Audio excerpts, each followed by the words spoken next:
কবি কাজী নজরুল ইসলামের লেখা লিচু চোর। বাবুদের তালপুকুরে হাবুদের ডাল কুকুরে, সে কি বাস করলে তারা, বলি থাম একটু দাঁড়া। পুকুরের ওই কাছে না লিচুর এক গাছ আছে না, হতা না আসতে গিয়ে ইয়াব বড় কাস্তে নিয়ে।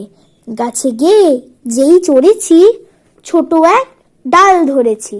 ও বাবা মরাত করে পড়েছি সরাত জোরে, পড়বি পর মালির ঘাড়ে, সে ছিল গাছের আড়ে।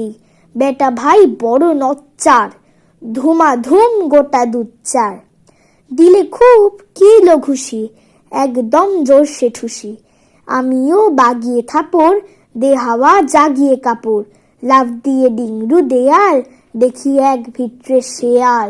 আরে ধ্যাত, শেয়াল কোথা, ফেলোটা দাঁড়িয়ে হোটা।